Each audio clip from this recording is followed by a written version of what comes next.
Hi all. Today's lecture is about model selection, and it might be a long lecture. So before I explain to you what is model selection, let me do a small recap of what we have seen in the last lecture. I remind you that we have seen in the last lecture that when we have high-dimensional data, we suffer the curse of dimensionality, which makes estimation problem very hard. But we have seen that something can help us is the fact that we have low-dimensional structures in our data. And where does this low-dimensional come from? They come from social or biological structures that have generated our data. So what we have discussed the last time is that the road to success to analyze this kind of data is to find from the data the hidden structures in order to exploit them. And model selection is a powerful theory in order to conceptualize estimation when we have low-dimensional structures. And this is what we will see today. So, model selection is really about the objective to adapt to unknown hidden structures. And in all these lectures, and most of the following lectures, we'll focus on the regression model. So I remind you what is the goal in the regression model. You have a quantity, y. So here we will assume that y is a real number that you want to predict from covariates x. So x here is of dimension p, which means that you are sensing p different quantities and you want to predict y from these p different quantities. So we take the regression model, which is that we want to predict y as being a function of x plus some noise. So here the function f is unknown and the noise is centered. So why do we consider the model? Why does this model make sense? I remind you that if you consider y and x as being random variable, then you can write y as being the conditional expectation of y given x plus y minus this conditional expectation. Now, I remind you that the conditional expectation of y given x, what is it? It is a function of x, a measurable function of x. So this is some function f of x. And if I look at this quantity here, I can call it epsilon. And if I take the expectation of epsilon, I will have expectation of y minus the expectation of the conditional expectation of y. So you know that it is equal also to the expectation. So the expectation of epsilon is 0. Okay, so this model in a sense is quite general, but we will look at some special instance of this model, again because we want to be as simple as possible. And in particular, a model which is very central in statistics is the linear model, where this function f of x is the scalar product between some beta and x. So beta here is a parameter of interest, so this is something which is p-dimensional, and it is unknown. And this is the parameters that we want to find. So why is linear model important in statistics? Let me give some examples. So the first example, which is probably the first that came to mind, is the fact that for any function f, you can always approximate it with a linear approximation locally. So of course you need for this f to be smooth enough. So if you can write a derivative for f, and if all your points x are close to some x bar in Rp, then you can approximate f of x by the value at x bar plus the scalar product between the gradient of f in x bar and x minus x bar. So here you have a linear model, and you can always approximate the regression model by the linear model, at least locally. So more important example is when you want to expand f on a frame or a basis. So typically, you may want to expand f on a Fourier basis, or on wavelets, or cubic spline, or any other kind of L2 basis that you may come to your mind. So f of x will be the sum of some beta j phi j x. So phi j x is your basis, so it can be Fourier basis, can be wavelets, can be cubic spline, can be whatever you want, and beta j are the coefficient of the decomposition.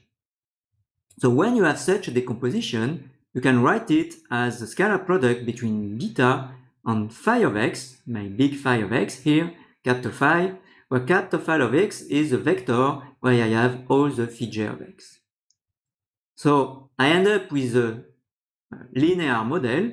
The only difference is that instead of having x here, I have phi of x. If you just do a change of variable where you replace x by phi of x, then you have a linear model.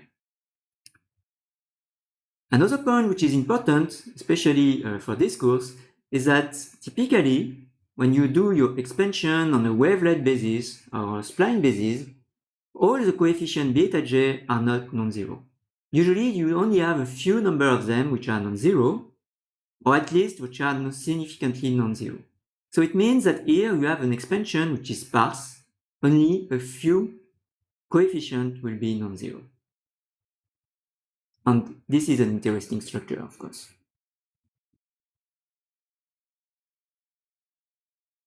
Another important example that we keep in mind is the additive model.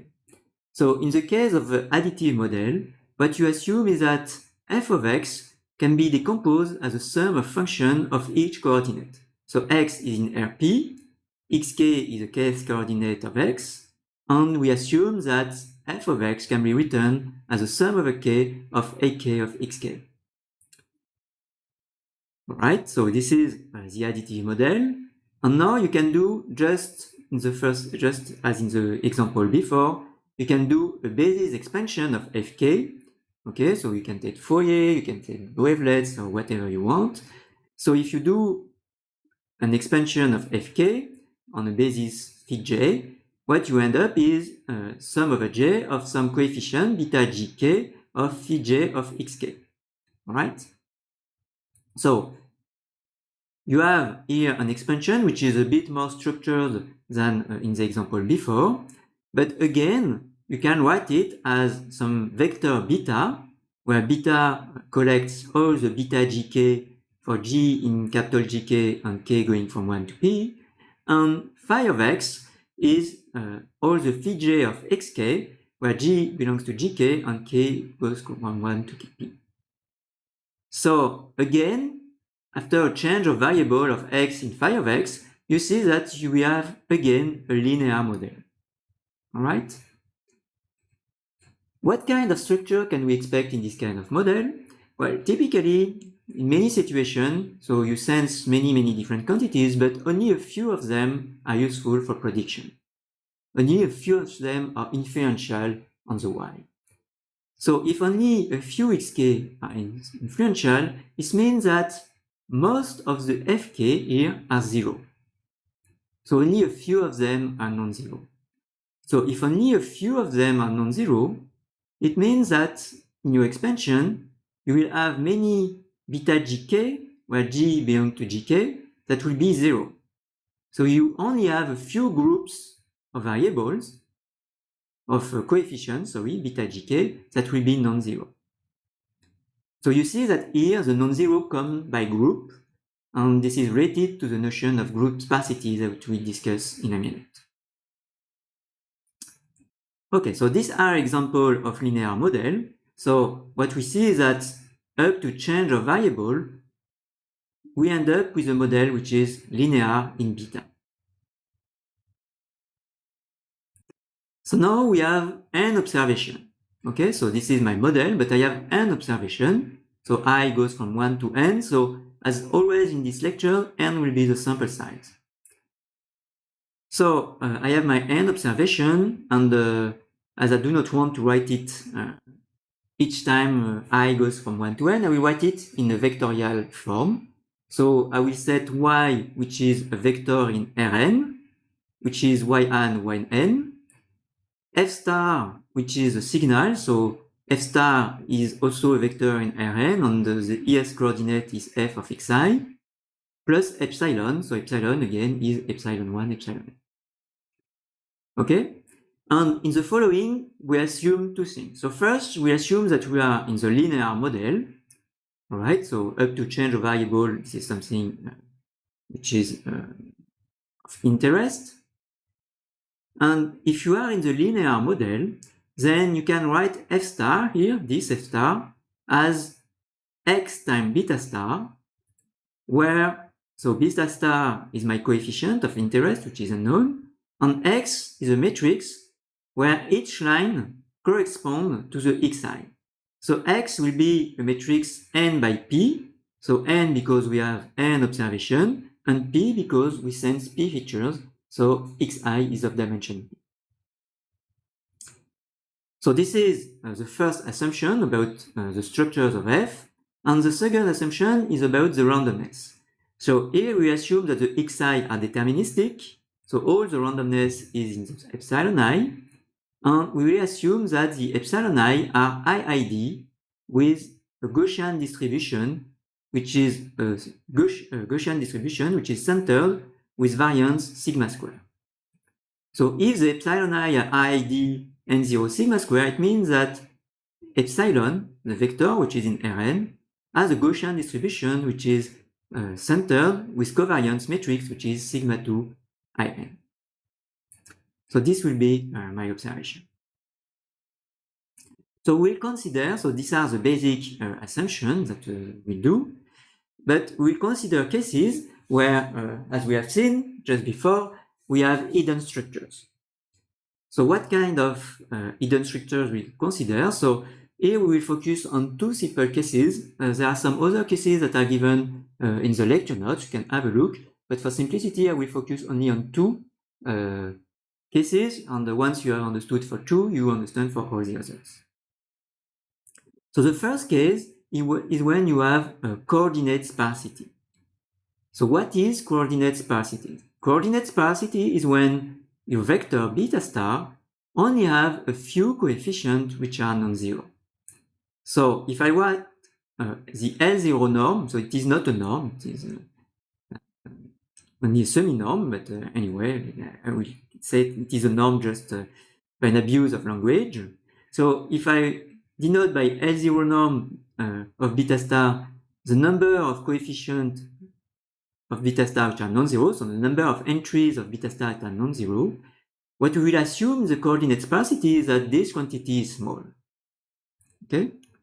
So this is an assumption, but we do not know which quantity are non-zero. Okay, so what is unknown? What is the hidden structures? It is the support of beta star. What we call the support of beta star, these are the coordinates for which beta g star is non-zero. Sometimes we say that beta g star which are active, which means that they are involved in the prediction of y. So this is a first example, and the second example is when we have group sparsity. So what is group sparsity? This is when you can take your P entries, you can split them into n groups, so you know these groups. Okay, so this is known, and only a few entries, a few group of entries are non-zero. Okay, so only a few group of entries are non-zero. I will draw a picture in a minute. And what is unknown in this case is which group of entries are non-zero. Let me do a small.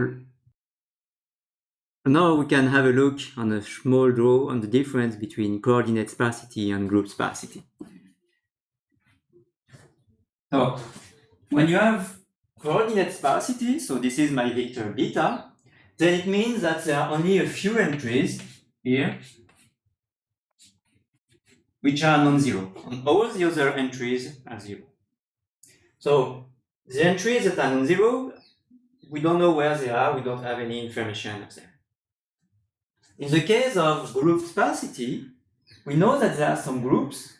So here this is the first group, G1, here another group, G2, etc. So they may not be adjacent, but for Drew it's easier when it is adjacent.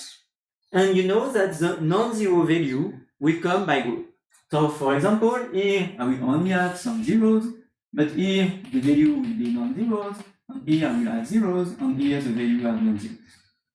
So as you can see, you have more structures here, because you know that the non-zero value comes by group. While here, you don't know where are the non-zero values. They can be anywhere. Okay? So these are the difference between the two cases.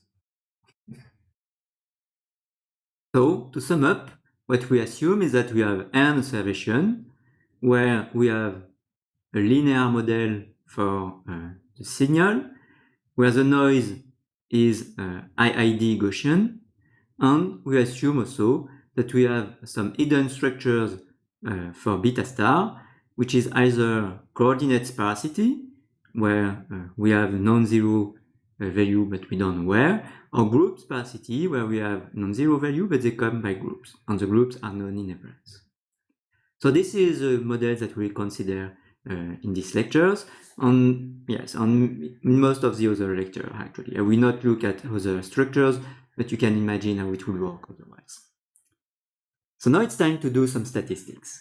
So to start with, assume that we know the structure. Assume, for example, that we know the support of beta star. If you know the structure, so you know the support of beta star, for example, then it's very easy.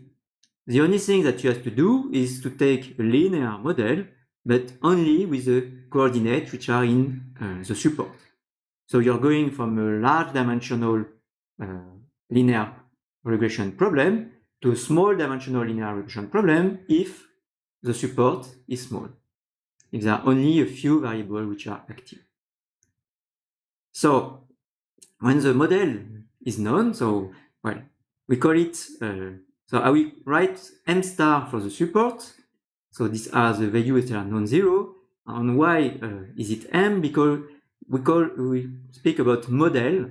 The model will be the hidden structure, if you want. It will represent the hidden structures in your data. So here, if you know the hidden structure, which is the support of beta star, then estimation is very simple. You just do classical regression on the variable which are in m star. So now, let us consider more general structures. For example, you will assume that f star belongs to the linear span S star, which is included in Rn. So we'll only consider linear span here, but we will speak about more complex structures later. But for simplicity, we will focus on linear span because when it is linear, otherwise it is much simpler. Okay, and I really want to emphasize on the main idea rather than on the technicalities.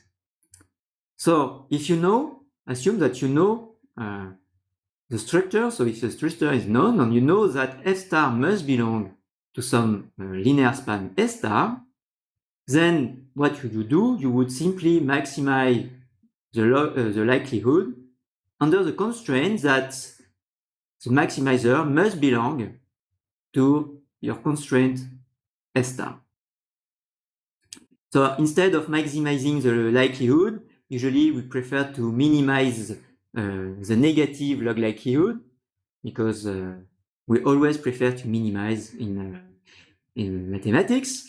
So if you minimize the negative log likelihood with the constraint that f belongs to S star, so if you look at the negative log likelihood in the Gaussian case, this is something which is very simple.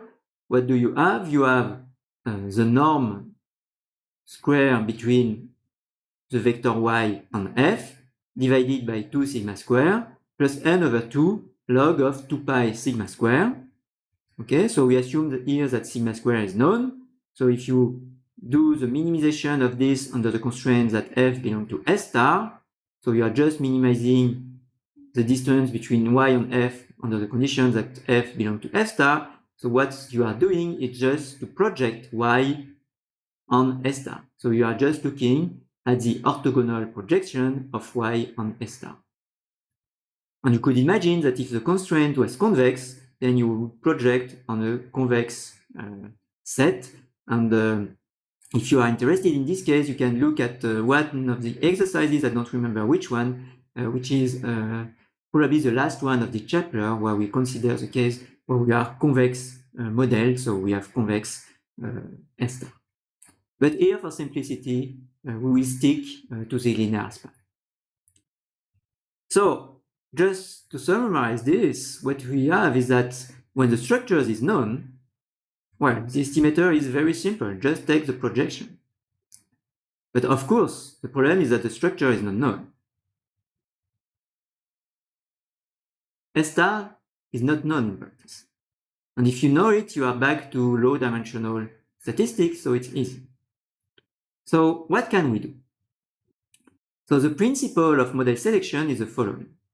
The idea is that, all right, you do not know S star, so we take many different candidates, Sm, indexed by some capital M, which will be linear span that we call model, which correspond to all the different possible structures. There is a S missing here. So these are all the structures that are likely to be here in your data. And what you hope is that S star is one of these Sm. So you take all this model. For all this model, you can compute an estimator. So since we have taken linear span, this is just the projection as we have seen before. So you have a collection of estimator and you want to use the best of them. So this is really the idea of model selection. So before seeing how we can do this in practice, let me give two examples based on the coordinate sparse case and the groups sparse case. So when you are coordinate sparse, so I'll remind you, it means that there are only a few coordinates of beta g star which are non-zero. So it means that when you look at x times beta star here, so this is the sum over j of beta star j xj, where xj is a GS column of x, then you will only have a few coordinates of xj that will be involved because you are coordinate sparse. So what will be the model in this case? Collection of model.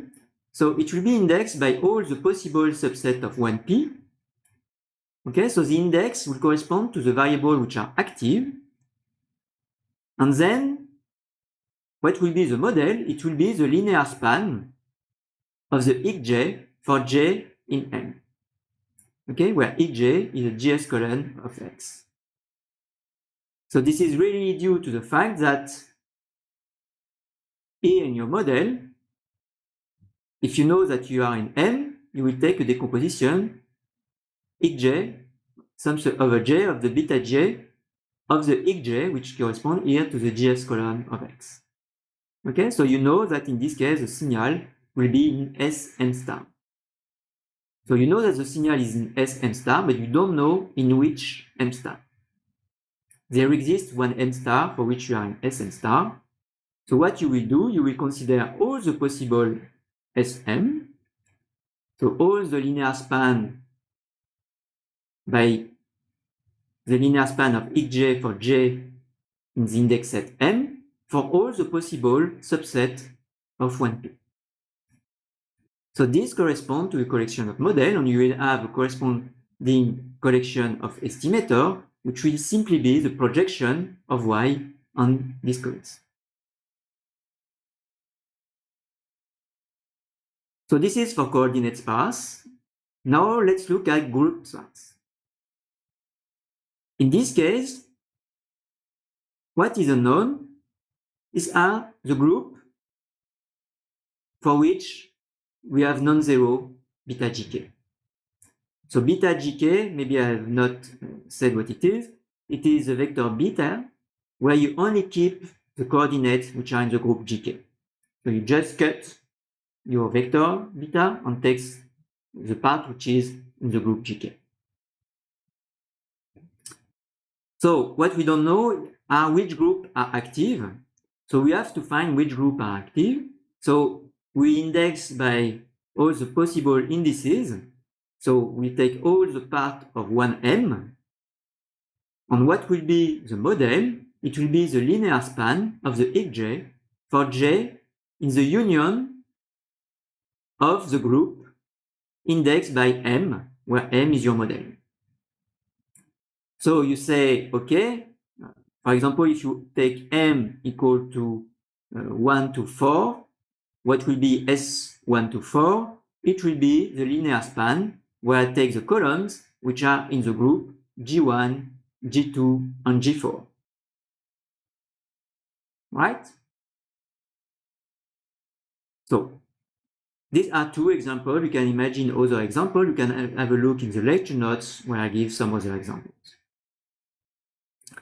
All right, so I remind you, we take a collection of models, and then we want to take the best estimator. So the question is, what is the best estimator?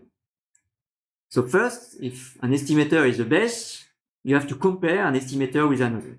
So here we take a very simple measures of performance, which is also the easiest to handle to avoid the technicalities, which is the quadratic risk. So R of F hat, so for any estimator F hat of F star, we consider the expectation of the square norm of F hat minus F star. So again, this is the Euclidean.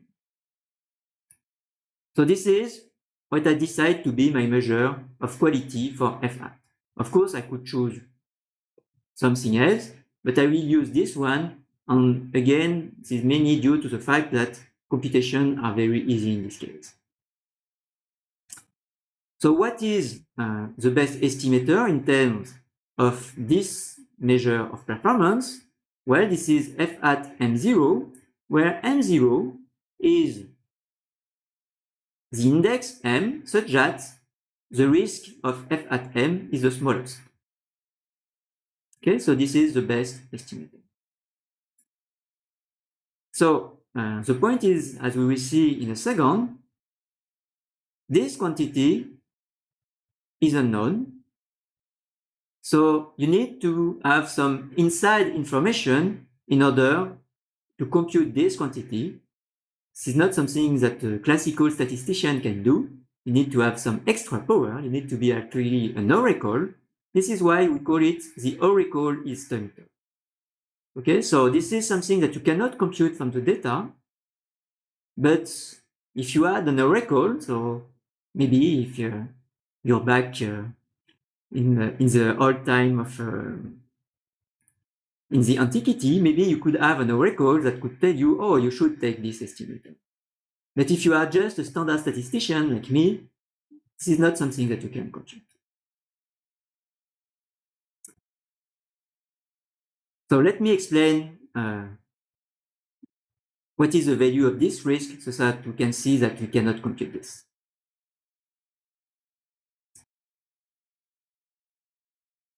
So what is the risk of this estimator? So the risk, again, this is this quantity here. So since we have y equal to f star plus epsilon, and f at m, which is a projection of y on Sm, when you compute the risk of f at m, this is just the expectation of the norm of the difference between the projection on Sm of S star plus epsilon minus f star, and you take the square.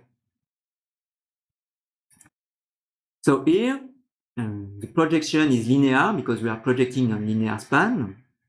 So what you have is the projection on Sm of epsilon plus the projection on Sm of S star minus F star. So you have two quantities, this one and this one, and both of them are orthogonal. And since they are orthogonal, we can use Pythagoras equality in order to get this equality, which is that the expectation of the square norm is the sum of these two expectations. So the expectation of the square norm of the projection on Sm of epsilon plus the expectation of the square norm of S star minus the projection of S star, or the projection on Sm of S star. So first, if you look at this quantity, here, nothing is random. F star is something which is fixed, it is non-random. Sm is something which is fixed, it is non-random. So actually, you can remove this expectation, you just have this term. And what is this term here? this is a bias term. This is the error that you make by approximating F star by its projection on Sn. And there is an additional term here which comes from the noise. So if you have no noise, this term is 0. So this is really the term which comes from the stochasticity. And let us compute this term. And I think that, yes, it is worth that I explain this on the blackboard. So let me remind you a few basic inequalities in probability. So I remind you that the covariance of a random vector, this is simply the expectation of x transpose minus the expectation of x times the expectation of x transpose. All right? So this is a random vector, and assume that now I want to multiply x by a matrix A.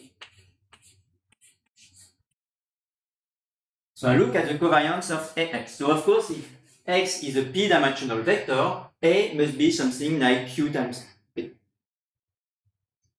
So let me plug in the formula. So what I have is the expectation of AX transpose. So I will have X transpose, A transpose. And then I will have minus the expectation of AX times the expectation of AX transpose. So what you observe is that since the expectation is linear, you can move the A out. So I must emphasize that here A is a deterministic matrix. Of course, if A is random, this is not true. So you can move the A outside. So the A outside of the expectation, here also, and here also. All right? So what you obtain at the end is that you have A times the expectation of X transpose minus the expectation of X transpose times A transpose. So you recover this simple formula, which is an important formula, which is that the covariance of the deterministic matrix times the random vector X is A times the covariance of X times A transpose. So that's the first important formula. And another important formula is when you look at the expectation of the norm of a random vector to the square. So you can write it down. This is the sum of the expectation of the xi to the square. And what is the expectation of the xi to the square? Well, this is almost the covariance of xi, where you look at the diagonal entry ii. So this is almost this. The only point is that you have additional terms, and the additional term is the expectation of xi to the square. All right? So now, if you take this sum, so if you sum over I the expectation of the xi to the square, what you recognize is the square norm of the expectation of x.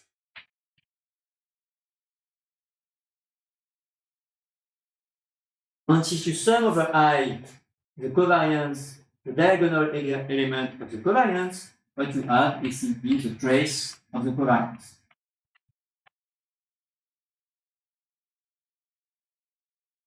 So you have this other formula, which is a very useful formula, which tells you that the expectation of the square norm, this is the square norm of the expectation plus the trace of the covariance.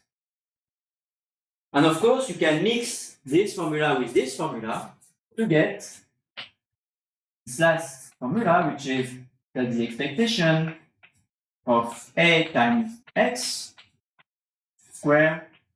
This is the norm of the expectation of AX to the square, okay, plus the trace of the covariance of AX, and the covariance of AX, you have the formula here, so you obtain the trace of A of X times A transpose. All right?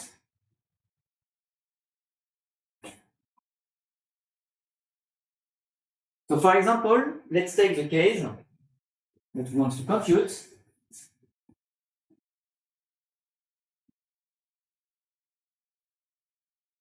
We want to compute the expectation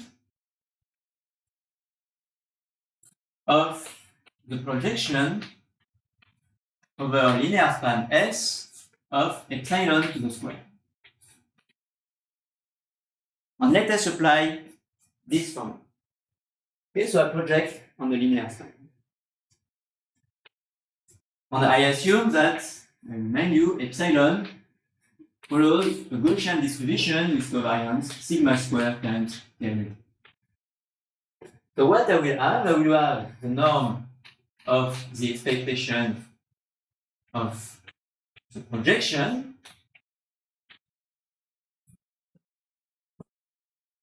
plus the trace of, so we denote by PS the projection, otherwise it will be messy.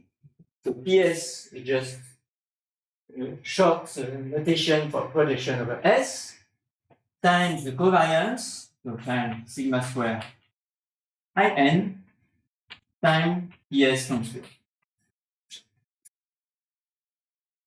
So what do you think about the expectation of the projection? What is its value?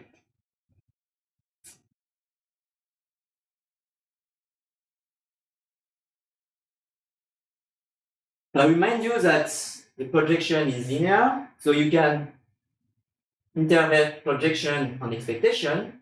So this is equal to the projection of the expectation of epsilon, and the expectation of epsilon is 0, so this is 0. Right? Now if I look at this, so what do I have? I have sigma 2 times the projection, the trace, sorry, of the projection times the projection transpose. What can I say about projection transpose? How is it related to the projection?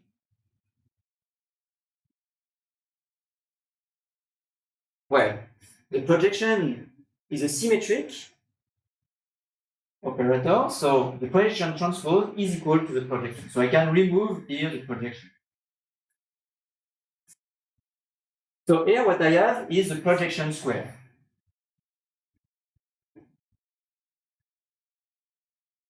Right?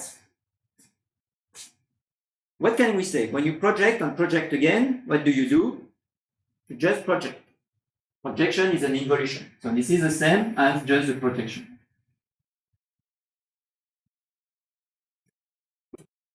And what is the trace of a projection? If you look at the projection on a linear span, so let's say that U1, UD is an orthogonal basis, orthonormal basis for S. So this is a basis of orthogonal elements which are also with norm 1. Then you know that the projection is simply the sum for K going to 1 from 1 to B to U1 UK transpose. So if you look at the trace of the projection, to be the sum for K going from 1 to D of the trace of UK transpose. The trace of UK transpose is equal to 1. So you will have D times 1. So here the trace will be equal to D. And what is D? It is the dimension of S. So this is equal to the dimension of S. If this computation is not clear, I think that you should do it by yourself in order to practice and to be okay with this kind of computation. So if we come back to our computation, so here is the expectation of the square norm of the projection. So as we have seen in my back, this is a square root, this is sigma square times the trace of the projection, and this is equal to sigma square times the dimension of Sm. So what we have proved here is that the risk of the estimator is given by the sum of two terms. The first term here, which is f star minus the projection on Sm of S star. So this is the bias term. So when you have a larger model, this bias is decreasing. All right. So if you take a larger model, you have more chance that F star is in this model. But you have an additional term. So this is really about approximation. It has nothing to do with the noise. You see that no noise is appearing here. But you have an additional term here, which is sigma 2 times the dimension of Sm. And this is really a term which is related to the noise. This is the variance term. And when you increase the size of Sm, you increase the dimension of Sm, this term is increasing. So what you can see from here, something which is quite classical, probably you have already seen it, is that a good model is a model which has a good trade-off between those two terms, between the bias and between the variance. So it should be with a bias which is not too large, and it should be with a variance which is not too large. So for a small bias, you need a large model, but for a small variance, you need a small model. So there is a balance between the two that you must find. So if we come back to our problem, so here we have computed the risk of the estimator. And if we come back to our oracle, which minimizes this quantity, remind you, then we see that the oracle, just with this formula, must minimize the sum of these two quantities, the bias and the variance. So the variance is something that you can compute. Assume that you know sigma square, or you can estimate it. It's not a big issue. So we'll assume that it is known for simplicity again. So this is something that you can compute, but this is something that you cannot compute because you do not know F star. Since you do not know F star, you do not know the bias, so you cannot compute the oracle estimator. This is why you need an oracle and not just a statistician to compute this estimator. So, what can we do in this case? Well, always the same. In statistics, when we do not know something, what we do is to estimate it. So, what we don't know is this risk, the risk of one estimator. So if we don't know it, why not estimating it? So the idea is the following. We will estimate this risk by some estimator of the risk, and we discuss this later. And then what we will take the estimator for the model M hat such that the estimated risk is the smallest. Okay, so what we will do compared to the oracle, so the oracle is able to access to this quantity, and when you are just a standard statistician, you are not able to access to this quantity, but you can estimate it, so you will replace the risk by the estimated risk, and you will minimize this quantity. So this is the principle of model selection. But of course here, what I have said is very general, and the question is, which estimator of the risk should I take? And importantly, what is the performance of such a procedure? It is a good idea to do that.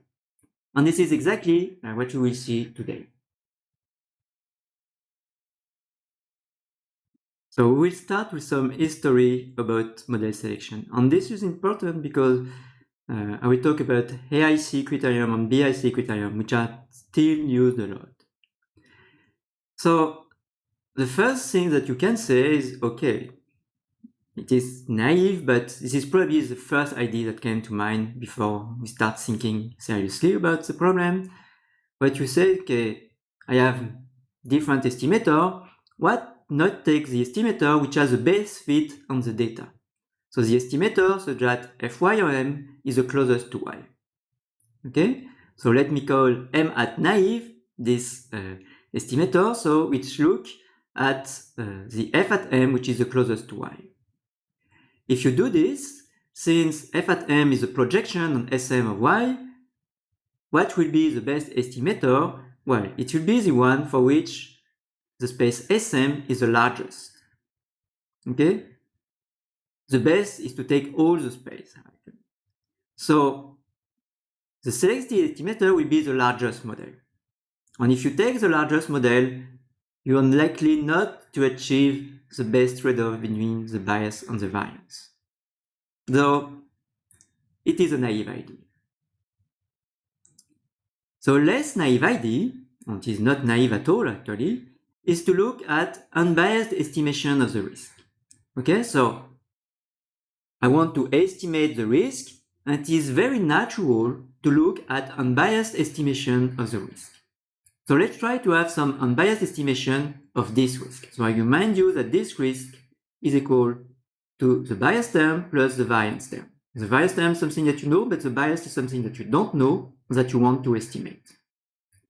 So you do not have access to F star minus the projection of S star, but you may try to estimate it with the norm of Y minus the projection on Sm of Y. Okay, so let's look at the norm of Y minus the projection on Sm of Y.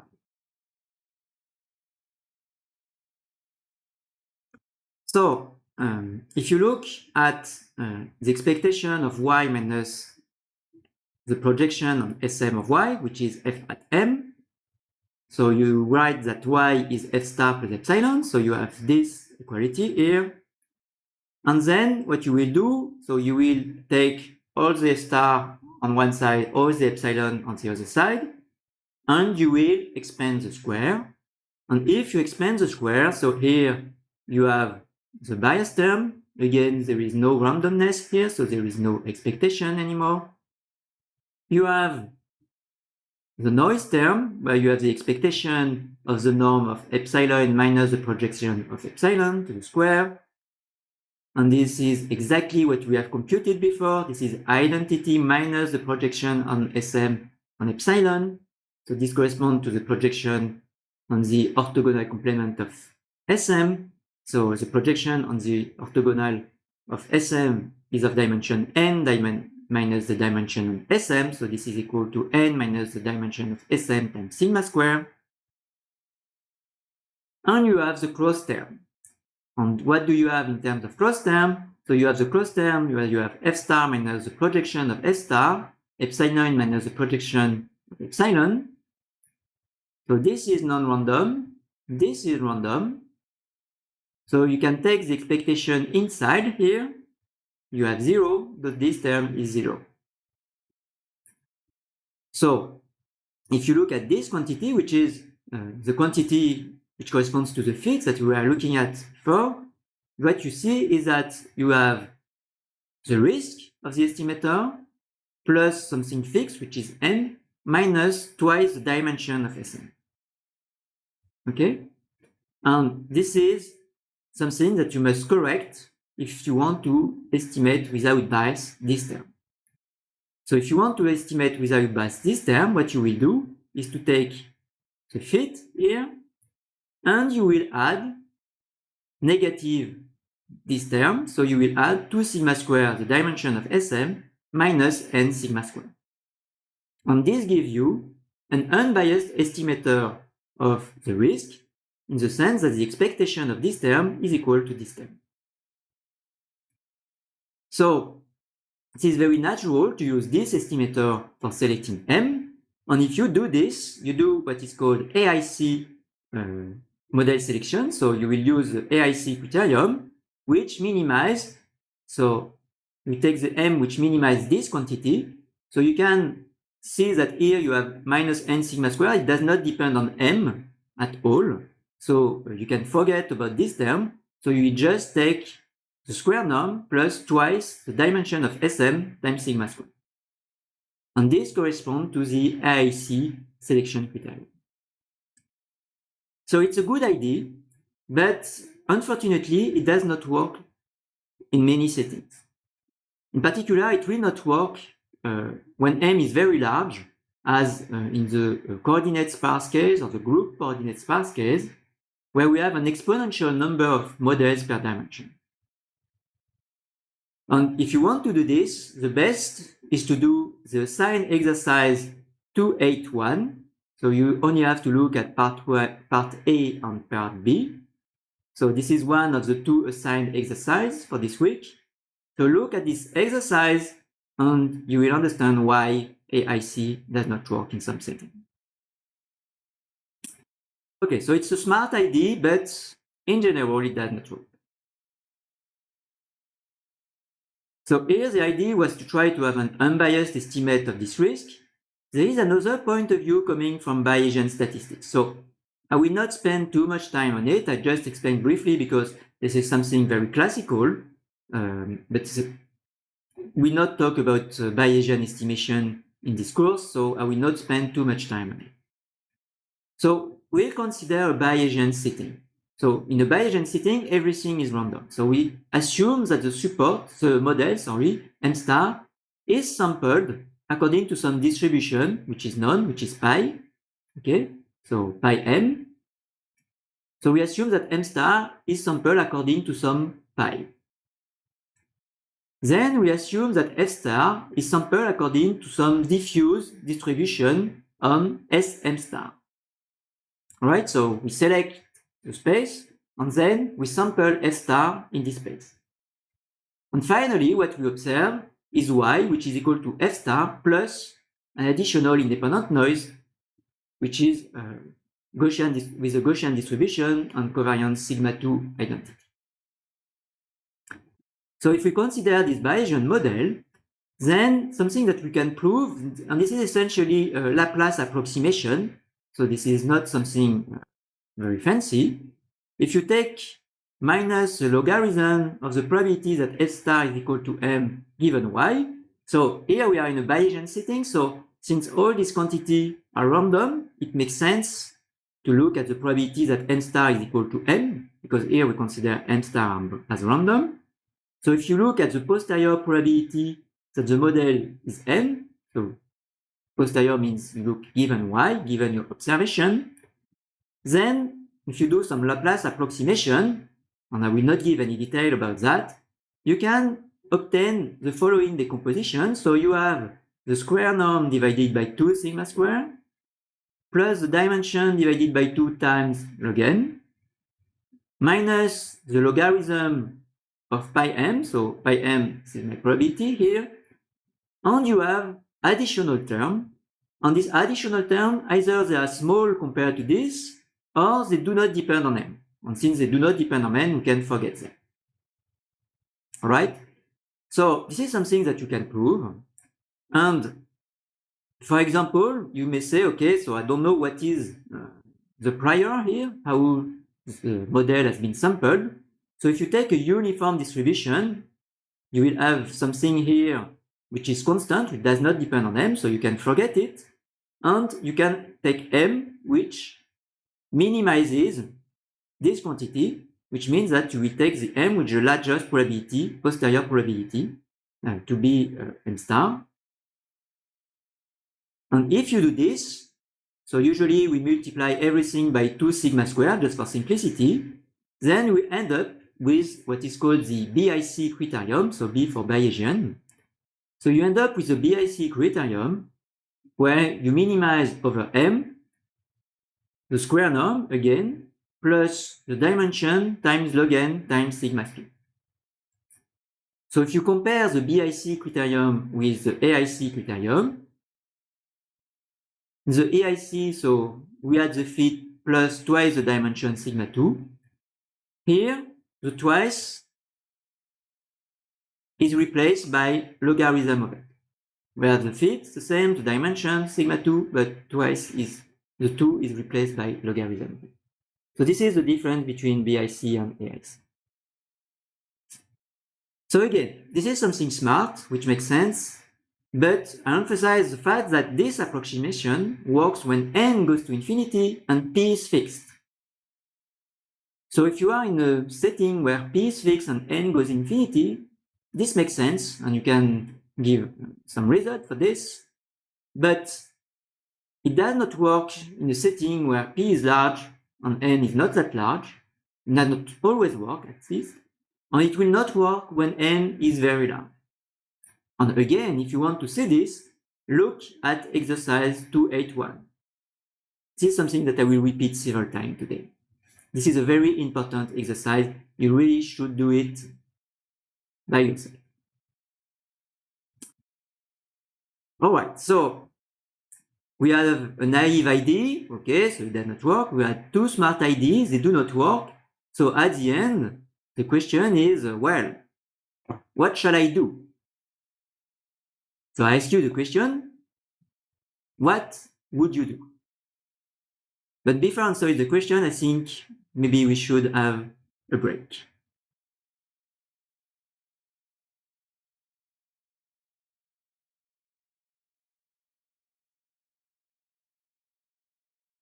So now that you had a good break, let's come back to our question.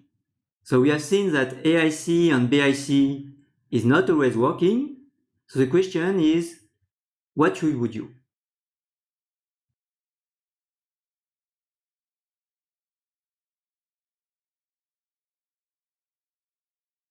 So of course, it is not an easy question. But let's have a look to what we have seen before. If you look at the AIC criterion, here you have the fit plus twice the dimension times sigma square. If you look at the BIC criterion, you have the fit plus the dimension times log n times sigma square. So we have something which is of this form. We select a model where we minimize over m the fit plus the penalty plus sigma 2, where the penalty in the AIC case is twice the dimension, and in the BIC case it is logarithm of n times the dimension. So in a sense, what we can do is to say, okay, I could do many different guesses, but instead of this, what we will do is to say, let's take a penalty, all right, and let's try to understand which penalty should I use. And the way we will do this is to analyze the risk for a given penalty. So I take any penalty, I analyze the risk of the selected estimator, so I will have some result on this risk, and then I will choose my penalty in order to have a risk which is good. And this is exactly what we will do now. So what would be a good risk? What would be the ideal? So the ideal is to be as good as the oracle. Okay, so the oracle risk is the minimum of the risk over all the model. So the ideal would be that my risk here is as small as the oracle risk. So you can imagine that you cannot be as good as an oracle because you are just a standard statistician. So you will not be able to be as good as him, and there is a price to pay, which is a remaining term, hopefully, which will be small. So this is, in this case, what we call an oracle inequality, when you can compare your risk to the oracle risk plus a small remaining term. Sometimes, and it will be the case in what we will do, we also allow to have a constant here, which can be larger than 1, but hopefully close to 1, so that this is not much larger than the oracle risk. So what our target is to design a penalty such that the risk of the selected estimator is smaller than a constant, as close as possible to 1, times the oracle risk times a small remaining term. And when we are able to obtain such an inequality, we say that we have an oracle inequality. So this just means that we can compare directly to the risk of the error record. And as we can see, it is not always possible to have an error record inequality. This is something that we will discuss in particular in the next lecture. So here I have my selection criterion. I'd like to have something like this. So what I will do, I will analyze this risk, and I will try to have a formula like this that will depend on the penalty. So this is the main theorem for today. So this is theorem 2.2, so you can find it in the lecture notes. It is stated slightly differently, but you will recover everything that are in the lecture notes with this slide on this theorem and the corollary, which is after this theorem. So let me define a function of d on alpha. So d will correspond to the dimension, and alpha to a positive number, which is defined as follows. You will look at square root d plus square root 2 xi, where xi is a random variable with an exponential 1 distribution. So you take square root d plus square root of 2 xi, you put it to the square, minus alpha, you take the positive part, and you take the expectation. All right, so this is a function of d on alpha. The only random part here is the xi. Then what you have is that for any number a which is larger than 1, a minus 1 over a times the risk of your selected estimator, this is smaller than the minimum over m of the risk plus the penalty times sigma square plus a remaining term. And this remaining term, so it depends on m and on the penalty. It is 1 plus the sum over m of this function b here, taken in the dimension of Sn, on 1 over a times the penalty. So if I look at this bound, it more or less looks like this one. The main difference is that here I have a penalty term, which is an additional term. But if this penalty term is smaller than the risk, then you will have something like this. So before discussing the choice of the penalty in light of this bound, let us prove this theorem. So I will only give the sketch of the proof, as it is not such a fundamental proof for this course.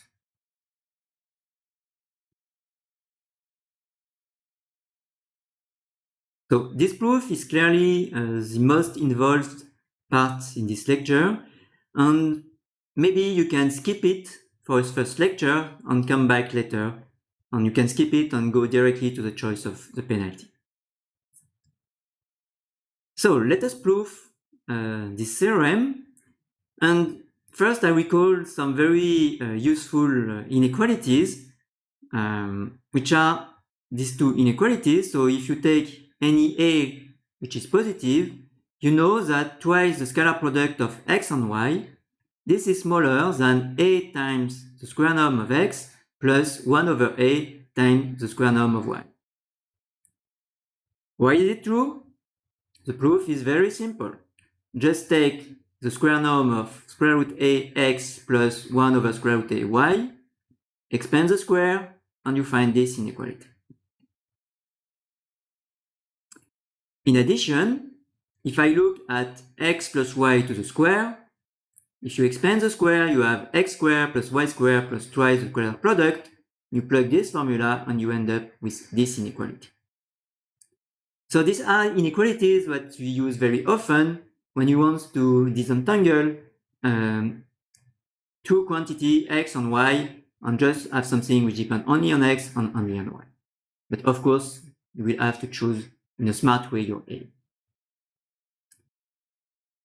All right. So let us start proving this theorem. So what do I know about my estimator f hat m hat? The only thing that I know is that it minimizes this quantity. So I know that this quantity evaluated at m equal to m hat is smaller than this quantity for any other m. So let's use this. I have that the quantity evaluated at m hat is smaller than the quantity evaluated at any other m in M. This is my starting inequality. So now I use the fact that y is equal to f star plus epsilon.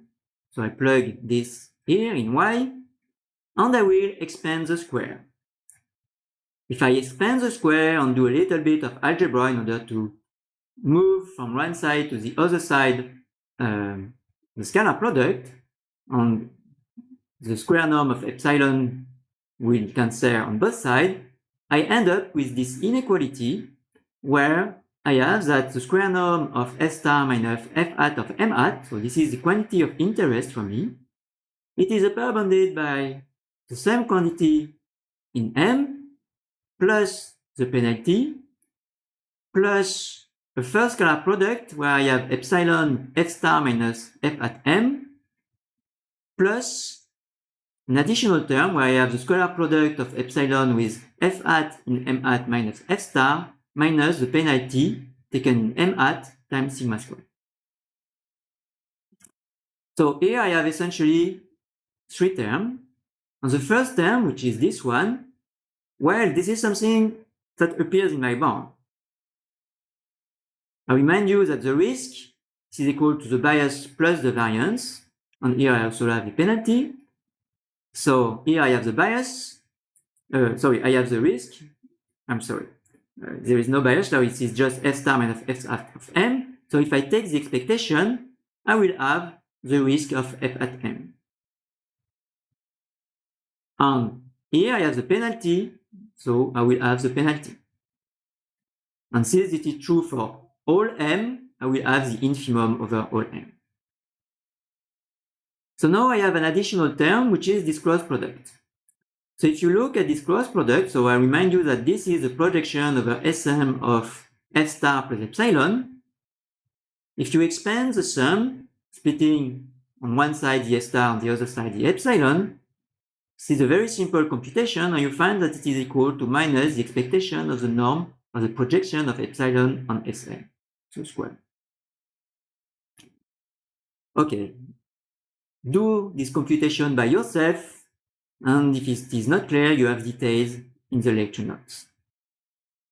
So anyway, at the end, you have something, so this is positive, so this is negative. So since it is negative, when we take the expectation, we just forget this term.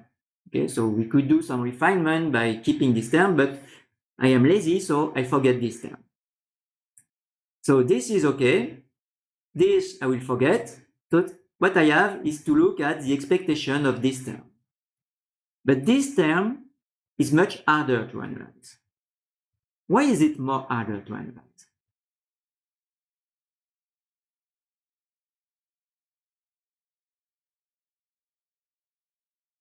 Well, it is harder to analyze because here I was considering a fixed m.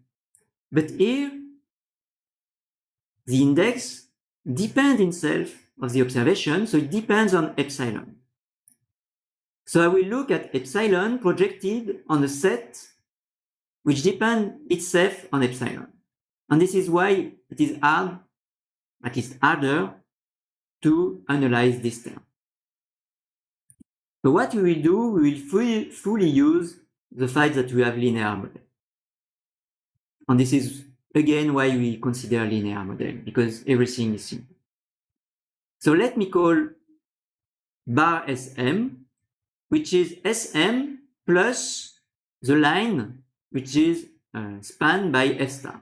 Okay, so this is a linear span of dimension. So if f star is included in Sm, it is of dimension, the dimension of Sm. And if f star is not included in Sm, this is in dimension, it has a dimension which is dimension of Sm plus 1. So here, this is not orthogonal. As I said, f star can be included in Sm. So I will use an orthogonal decomposition of S bar m as the line which is spanned by S star plus the complementary of this line in Sm, on the orthogonal of this line in S bar m. So I take the orthogonal of this line in S bar m. Alright, so this is how S tilde m is defined. So let us look at this ugly scalar product. So first, we observe that this term is in S bar m hat. Okay? So since it is in S bar m hat, the scalar product is the same if I project epsilon on S bar m hat. Right? So here, what I'm doing, I use the fact that this lives in a subspace of Rn and not in full Rn. And this is something which is very important. So now I have this ugly scalar product. So I do not want to keep this. So what I do is to use this inequality in order to handle separately both terms. So if I use this inequality, maybe I can show it together here. I will have A times the square norm of the projection plus 1 over A times the square norm of this estimator.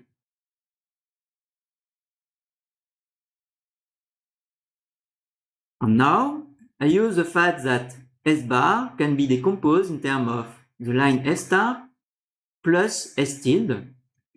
So if I use Pythagore, I will have the square norm of the projection on S star plus the square norm of the projection on S tilde. Alright? So what I have obtained is that this scalar product can be upper bounded by A times these two terms plus 1 over A times this term. So let us consider this term.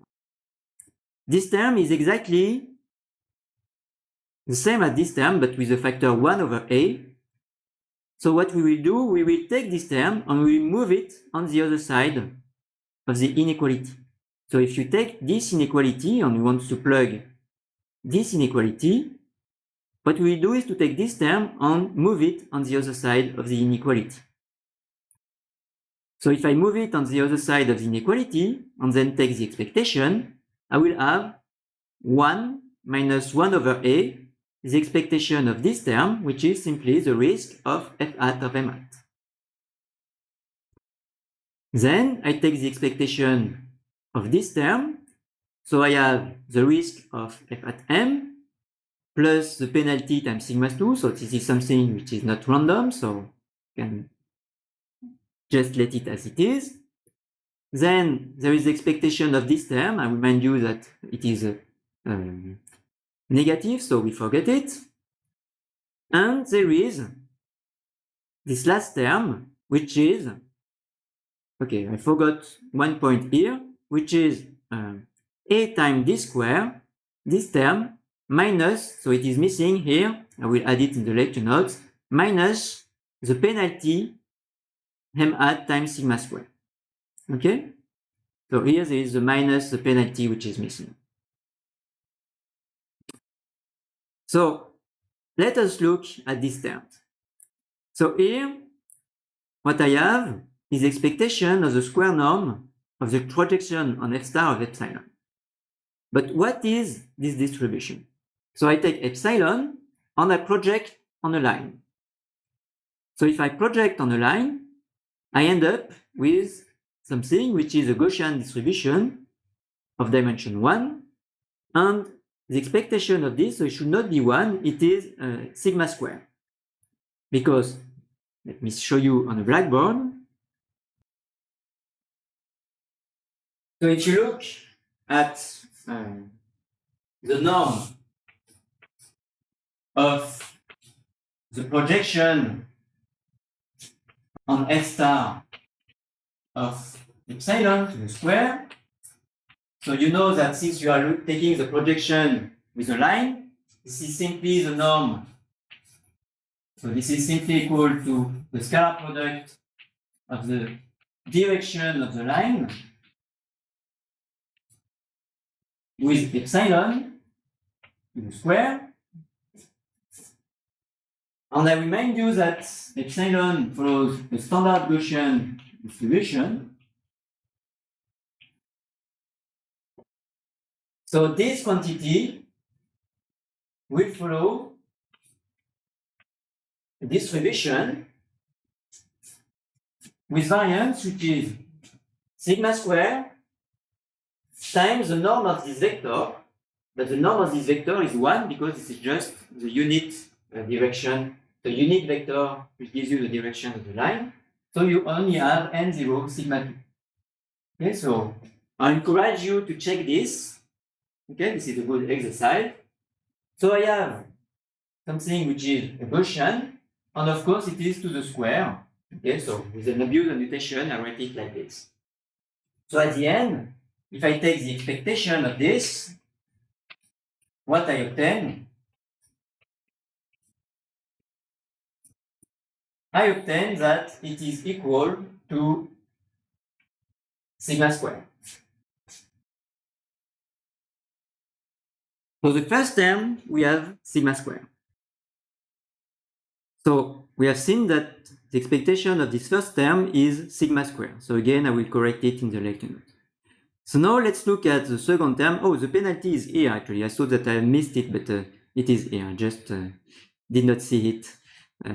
So this term is correct. So now let us look at this term. So this is the hardest term. Of course, here there is no m-add, so it is easy. Here, what I do, I look at a projection of epsilon on a space which depends itself on epsilon minus the penalty taken in this on this m-hat, which depends also on epsilon.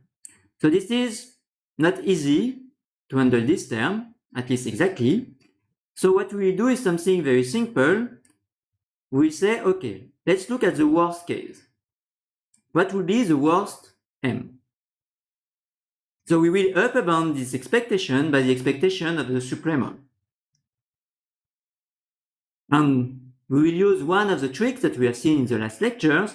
So here, we simply bound the supremum by the sum of the positive part. All right, so we take the sum of the positive part. Great. So how can we bound this? Well, I think that if we come back to the definition of B like this probably reminds you the Gaussian concentration inequality. And actually we use one of the inequalities that we have shown during the first lectures. So from Gaussian concentration inequality, what we have seen is that if you take the norm of the projection of epsilon to the square, so what is this?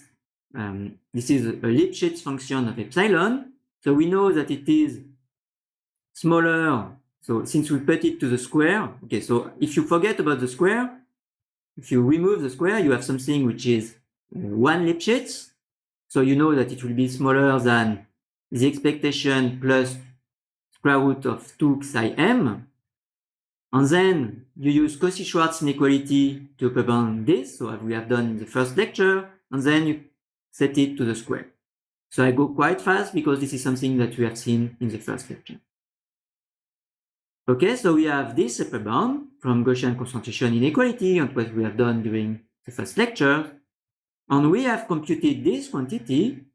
This is equal, again, sigma square is missing, so this is equal to square root of, say, the sigma 2 here, which is missing, times the dimension, plus, okay, there is a sigma missing also here, sigma times square root 2 xi m. So we correct it in the lecture notes. So at the end, you have that it is smaller than this times sigma 2, so the sigma 2 is missing. And if you plug this quantity here, what you end up with is exactly the bound which is here. Why? Because you have 1 plus sum over m, so you have a sigma square in factor. So the a is here, the sigma square is here, and okay, it is missing here, but it should be here. And you have b of the dimension on 1 over a times the penalty. And here you recognize, so you have square root of the dimension plus square root of 2 psi m minus penalty over a, and you take the positive part. So this is exactly the function b. There's just one point that I have not explained. So if you look at the dimension of S tilde m, I'll remind you what is S tilde m. S tilde m has been defined here. So by definition, you know that the dimension of S tilde m is either equal to the dimension of Sm if S star is not included in Sm, or it is equal to the dimension of Sm minus 1 if S star is included in Sm.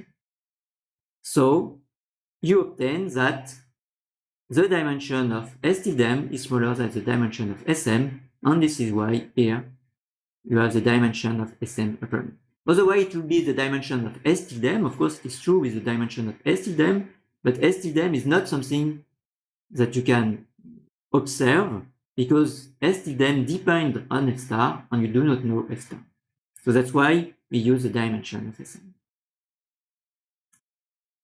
Okay, so I will not spend too much time on this proof, as what is more important is the result in itself and what you can do with this result. So this is what I will discuss now. What can we do with this result? But maybe after this proof, you need to have a break. So let's take a break and then we will discuss what we can do with this result.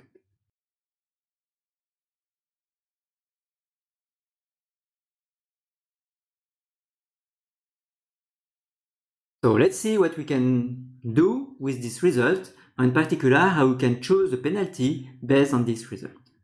So I think before discussing this, it's good to discuss this result. So first, what you can see is that if you enlarge the size of the penalty, so this becomes larger. So you do not want to have a large penalty because you do not want this term to be too large. But this becomes smaller. Why? Because here you have 1 over a times the penalty. So this is your alpha here. So if you take something very large, this will be very small. B is decreasing with alpha. Okay? So here you want to have a large penalty. So a good penalty must find a balance between this term and this term. You want this to be small, but you also want this to be small. And for this to be small, you need to have a large penalty. So let's come back to our target. Our target was the Oracle inequality, which is given here. So what we want to prove is that the risk of the selected estimator is smaller than some constant times the best of the risk times some remaining term that we hope to be small. So here I have something which looks like this. So I have a remaining term, which is this one. And I have something which is not exactly the Oracle risk because I have the penalty. So in a sense, I would like two things. The first thing that I would like is this to be small. So typically what I would like is that this term here is something like 1, not that different from 1 to like a constant, let's say. So I want this to be like a constant so that it is smaller than this term. At the same time, I want that the penalty here to be smaller times sigma 2 to be smaller than the risk. Because if this is true, then I can compare this to the risk, and of course I will lose a factor 2, but I will be able to compare my risk to the Oracle risk.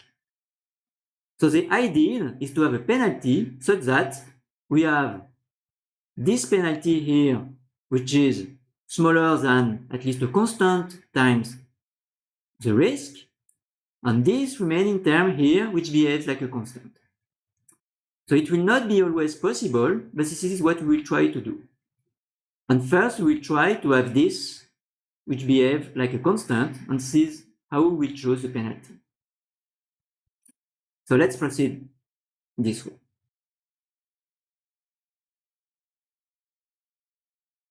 So first of all, if you look at the function b of d on alpha, it more or less looks like this quantity. Okay, so this is not, this is quite loose. I do not want to give any meaning to this sign. This is a very rough approximation, but more or less it behaves like this. So we'll use it as a proxy for this quantity. So I remind you that what we want is that these terms, so which appear here in row M, we want this term to behave like a constant. So we want this to behave like, say, 1. Right, so this is what is written here. I want this to behave like 1. So it means that this quantity sums to 1, essentially.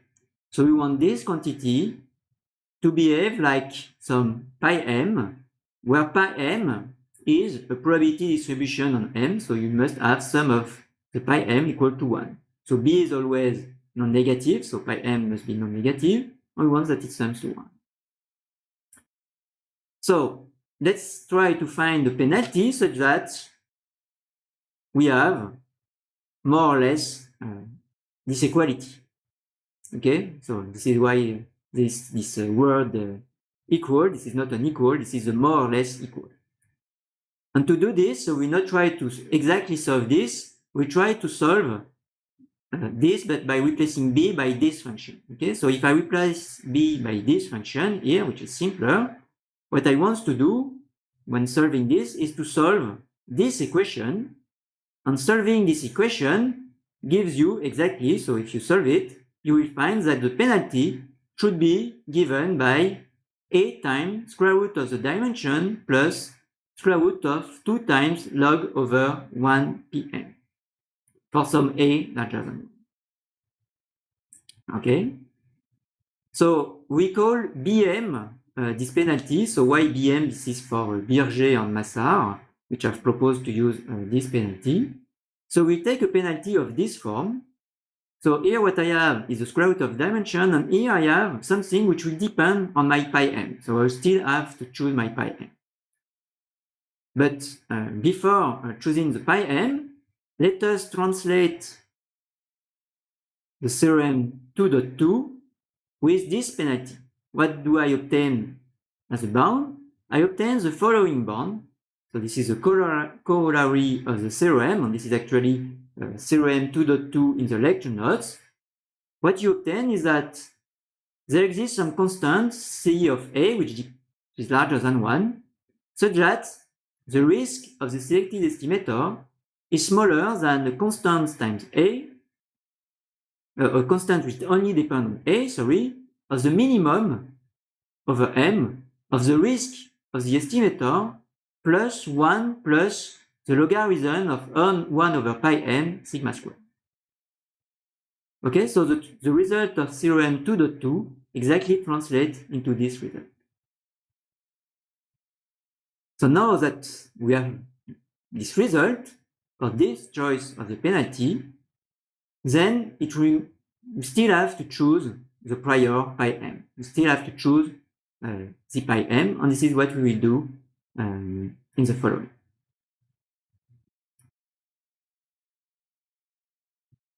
So what we want to do is to answer the 3 following questions.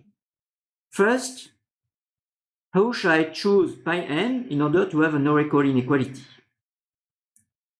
Second, once I have this choice, is it optimal? Did I do a good job? So I have a bound, I can be happy because I have obtained a bound, but is it a good bound? Can I do something better? Can I have a better procedure? So this is not something that we'll do today, this is something that we'll do in the next lecture. And also, so here I have a penalty, I can ask the question, can I take a smaller penalty? So again, look at the exercise 281, so part A and B, and you will see that essentially you cannot take a smaller penalty in general. All right. So we have the answer for these 2 questions. So the answer for the second question will be on the next lecture. So let's just try to answer the first question, which is how to choose pi m in order to have a good bound here. So I remind you that what we want to have is an oracle inequality. So this is an inequality like this. So we don't want to have the penalty, we just want to have this. So let's try to find a pi m's in order to have this.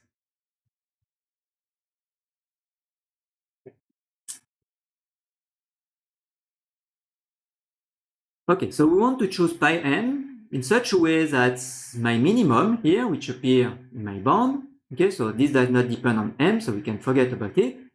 We want that this plus this to be as small as possible. And what we would like is that this term is smaller than this term, in which case we would have an oracle inequality. So let's try to see if we can get this. So first, I remind you that the risk is given by the square of the bias plus the variance term. So this is something that we don't know, so we don't know what is the value of this, but this is something that we can compute, so we can always lower bound the risk by the dimension of Sm times sigma square. So if log of 1 over pi m is upper bounded by a constant times the dimension, then this term will be smaller than a constant times the dimension times sigma 2, so it will be smaller than a constant times the risk. So if it is smaller than the constant times the risk, then we will get an oracle inequality. The constant will not be 1, but at least we will have an oracle inequality.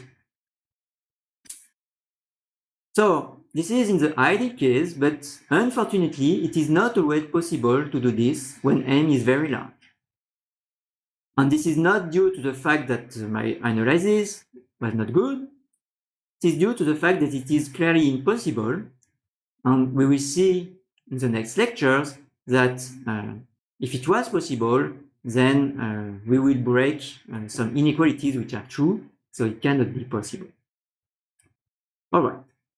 So let's try to understand how we can choose pi m and why this is not possible when m is very large. So we will do this on our two favorite examples, which are the coordinate sparse case and the group sparse case.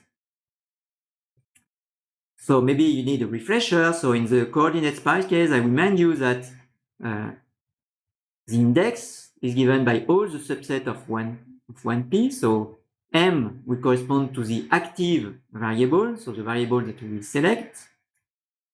And the dimension of Sm, so Sm is the linear span which is spanned by the column of X with indices in M. So the dimension is always upper bounded by the cardinality of M. So here, this is the cardinal of M. So if I want log of 1 over pi m to be smaller than c times the dimension, I have to choose pi m, which decreases exponentially fast with the cardinality of m. So I will take something which is equal up to a constant, which will be a normalizing constant. So it will be equal to normalizing constant times exponential minus s cardinal of m, where s is a scalar that I have to tune. So let us understand how to tune s. So for this, we first need to understand what is the normalizing constant. So the normalizing constant is the sum over m of this quantity. So I sum over m this quantity. And what I will do in my sum is that I will group together the set m which has the same cardinality d. So the cardinality of the set goes from 0 to p. If you look at all the possible subset of 1p, you can have cardinality which goes from 0 to p. And then for a set which has a cardinality d, it is exponential minus s d. So this corresponds to a set with cardinality d. And how many sets do I have with cardinality d? I have the binomial number, which corresponds to the number of choice of d element among p element. So this is the binomial number associated to d and p. All right, so the normalizing constant is equal to this, and now you recognize with the Newton formula that this is equal to 1 plus exponential minus s to the p. Okay? So if I choose pi m proportional to exponential minus s cardinality of m, the renormalizing constant must be 1 plus exponential minus s to the p. And if I look at logarithm of 1 over pi m, so I have s times the cardinality of m, so this is what I wanted to have. But I have this additional term, which comes from the normalizing constant, which is p times the logarithm of 1 over exponential minus s. So the point is that if I choose a fixed s, so I would like to have a fixed constant here, so if I choose a fixed s, this will be of order p. And if it is of order p, it is much larger than the cardinality of m, for any m. So it has no interest. So I need that this term is small enough. And if I want to have this term small enough, I need to take s to be of the order of log p. So we take s of the order of log p in order to have this, which behaves like a constant. And this corresponds to the first possible choice for the pi m. So we take s equal to log p. So in this case, exponential minus s cardinal of m is just p to the minus cardinal of m. And the renormalizing constant, so exponential minus log will give you 1 over p. So I will have 1 plus 1 over p to the minus p. All right, so for s equal to log p, we get this pi m. And if you look at log over 1 over pi m, you obtain 1. So the 1 is for this. Logarithm of this is smaller than 1. You can check it. Plus cardinal of m times log p. And if you compare to what we wanted to have a constant times the dimension. So we compare the dimension with the cardinality of m. So we like to have a constant times the cardinality of m. Then you see that here you do not have a constant, you have a log p. So we lose a log p factor in this bound. And actually, what we will see in the next lecture is something that we cannot avoid. We can slightly improve it, and it will correspond to the second choice, but we cannot avoid this log p term, at least for small cardinalities. All right. So let us look at the second choice of pi m. Another possibility is to try to have the same weights for each cardinalities. So what we will do, we will take for each cardinality something which behaves like 1 over the number of model which has the same cardinality as m. But then since this must sum to 1, we'll add an additional exponential minus cardinality of m. And if you want all this to sum to 1, you have to add this renormalizing factor, which is essentially e minus 1 over e. So this is a constant. Okay, so this is another possible choice for the pi m. And we can upper bound log over 1 over pi n by using this very classical bound. So this is a very, very classical bound. If you do not know it, look at the proof. This is lemma 2.1. You will find it in the lecture notes. You can prove it by induction. This is very easy, but this is something that you should know. The logarithm of the binomial number, so the number of choice of d element among p, is smaller than d times the logarithm of ep divided by t, where e is just exponential 1. So if you use this bound, you obtain at the end that log over 1 over pi m is upper bounded by log of e over the e minus 1, cardinality of m, logarithm of e squared p over cardinality of m. So what is the difference between this and this? Why is this one slightly better? Well, if the cardinality of m is of order p, let's say it's p over 2, here you have a constant, while here you still have p. So this improvement is only for a very large M with a very large cardinality, which is a fraction of P. Otherwise, there is no improvement. And essentially, as we expect to have sparse support, for example, in variable selection, as we are looking at, we expect to look at M which are small, with a small cardinality, so there is no much difference between the two choices. Right, so here are two possible choices for the coordinate sparse setting, and maybe it's interesting to come back to this inequality here with the second choice, for example.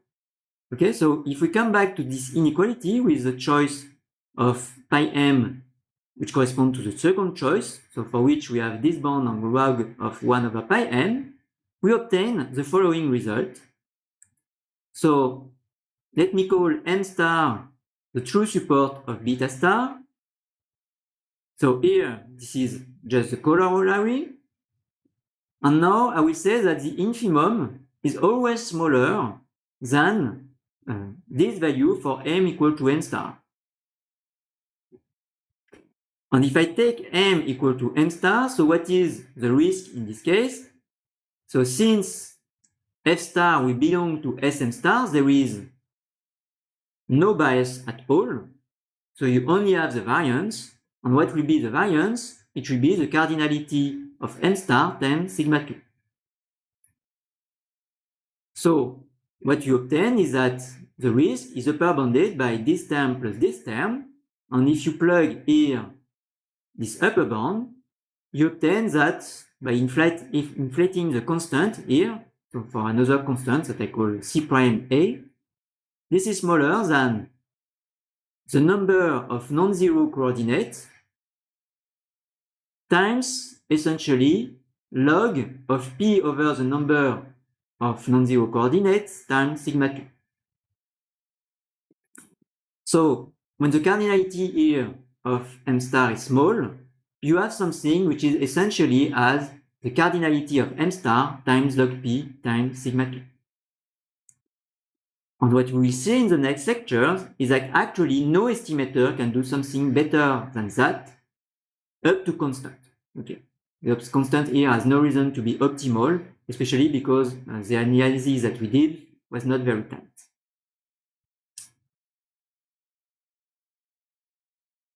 So to sum up, what we have seen here is that by using the model selection procedure, so with this penalty here, so the criterion was this one, okay, as a penalty I take the Birger-Massard penalty, which is this one.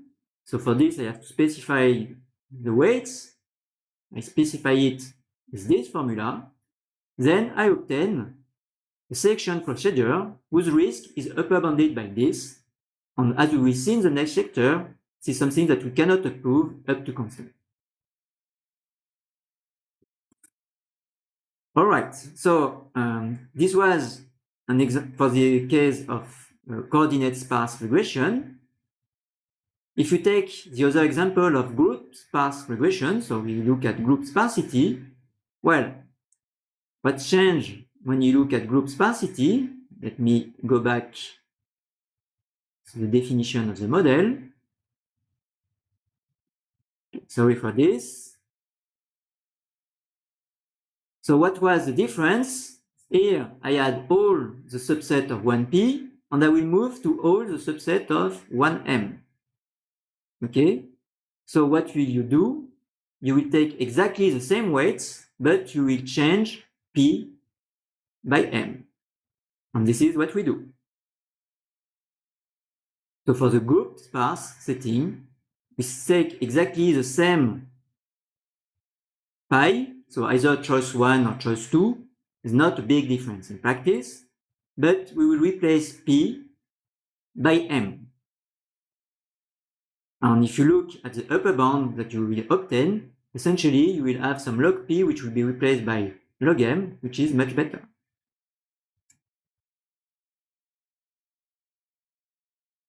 Okay, so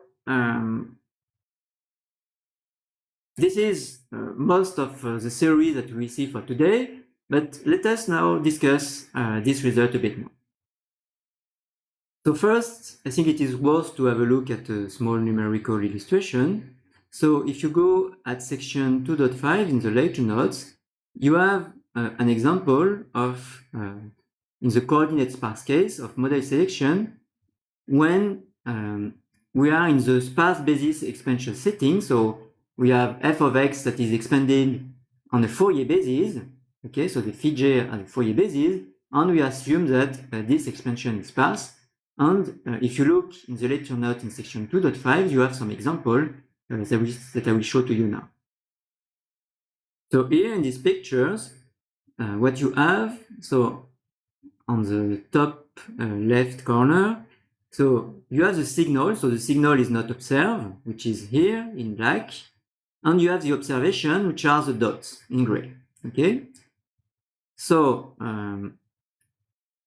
the first thing that you can do, so you look at the expansion over the Fourier basis of this signal, of the f. So the first thing that you can do is to compute the beta j with simply the least square. So you do not do any selection of the beta, you take all the beta and you minimize the square norm.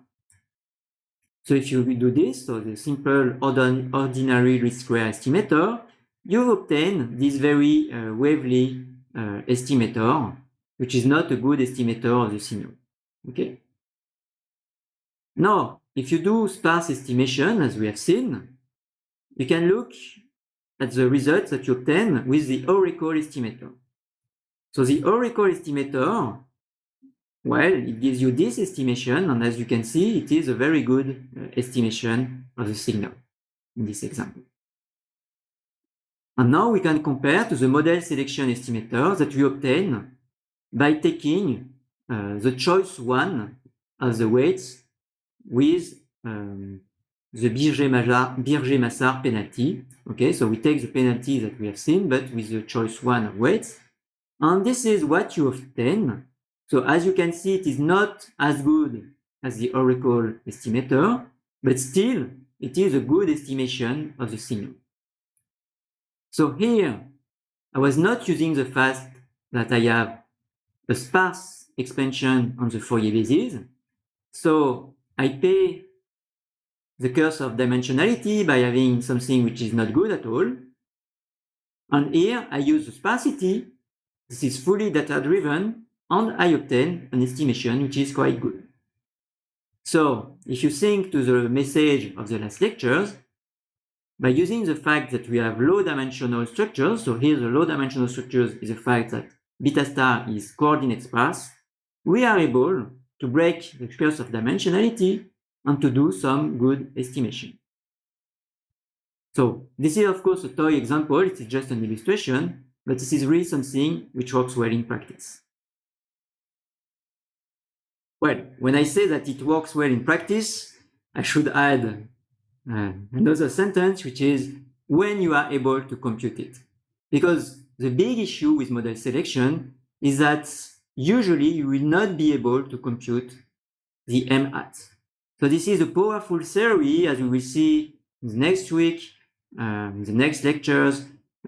It gives optimal results from a statistical point of view, but this is something that usually will not be able to implement. So this is due to the curse of the dimensionality, which is that if you have a complexity in P which is large, you will not be able to implement it. So why? If you look at the selection criterion, in most of the cases, you will have to scan all the possible M in order to find M hat. So typically what you will have is to do cardinality of M evaluation in order to find the M hat. So when M is a very, very large set, think about the coordinate sparsity where you are looking at all the subset of 1p, so the cardinality of M is 2 to the p, this will be completely prohibitive in terms of complexity. 2 to the p okay? If you think about p equal to 100, you don't want to know about how much is 2 to the p, but this is something that you cannot do at all, right? So, as you can see, the computational cost is prohibitive in most of the interesting settings. Yet there are a few cases where it is possible to do it. So let me give a list of some cases where it is possible. So one case is when the column of x are orthogonal. Why? Because when the column of x are orthogonal, then model selection simply amounts to what we call hard thresholding. And again, so it is always the same that I say during this lecture, have a look at exercise 281 in order to see this. So what you will see in exercise 281 is that when you have orthogonal columns, then you can compute the solution of this with hard thresholding. There is another interesting case where we can do this. This is a case where I have f which are piecewise constant. So f is constant, then it jumps, then it is constant, then it jumps, then it is constant, then it jumps, etc. And in this case, what you can see is that we are able to solve this by using dynamic programming. And we have a complexity which will be something like p squared. So it is not so small, but it's something that you can compute as long as p is not too large. So maybe you have already done this kind of computation with dynamic programming. In case you have not done it, do the exercise 284. So it is one of the assigned exercises. So in any case, you should be able to do this exercise, and it is one of the assigned exercises for the exam. Okay? So this is the other case when you can do it while having a large M. And of course, if you have M which is small, which can happen in some cases, for example, if you do PCA and you just look at different dimensions, so if you look at, I don't know, a 100 dimension, you only have 100 models to compare, so this is small, and you will be able to do model selection. But otherwise, except in this case, we will not be able to do it. So, except in this case, what can we do? Well, there are various things that you can do. One thing is to say, okay, this is a hard optimization problem, but something which is classical in statistics, in machine learning, is to take this hard minimization problem and to transform it into an easier minimization problem. And what is an easy minimization problem? Typically, it is a minimization problem which is convex. So we try to find a convex problem which is close to this one. So we will convexify this minimization problem. And this is something that we will do in lecture 4. So not the next lecture, but the one after. This corresponds to chapter 5. So this is one possibility to convexify the criterion in order to have something that we can solve.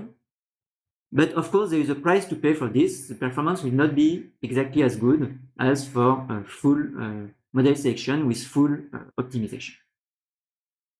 Another thing that we can do is to consider what we call greedy algorithms, which are algorithms which we try in a sense to solve this, but not exactly. We try to solve approximately this by some greedy algorithm. So you can look at one of the oldest algorithm, which is a forward-backward algorithm, which is described page 43. So I will not talk about this algorithm in this series of lectures, but this is an interesting algorithm, and we can prove results for this algorithm which are as good as for the following one. So forward-backward algorithm is one possibility. Another possibility is to look at what we call iterative hard thresholding. So this is something that you will see in lecture 5. It corresponds to chapter 6. And here, for example, we have some procedures which are very efficient numerically and which have good theoretical properties. So it will not be as good as model selection. There is some loss. We need some assumption, exactly as for convexification, but this is very efficient. Okay, so what we will see in the next lecture is that we cannot do better, so we prove lower bounds, and then we will see how to go from these criteria, which are optimal but hard to compute, to some criterion that we can compute easily and see which result we have, which are almost as good but not as good as for model selection. Okay, so the take-home message for today's lecture is that model selection is a powerful theory for conceptualizing estimation in high-dimensional setting with low-dimension structures. As we will see in the next lecture, it gives optimal estimators, but except in a few cases, the computational complexity is prohibitive. So this is not something that you will implement except in a few cases, but it is a good baseline in order to derive practical procedures. And this is what we will do in lecture 4 and 5 with convex criterion and greedy algorithm. So I hope that all this is clear, and I wish you a good week.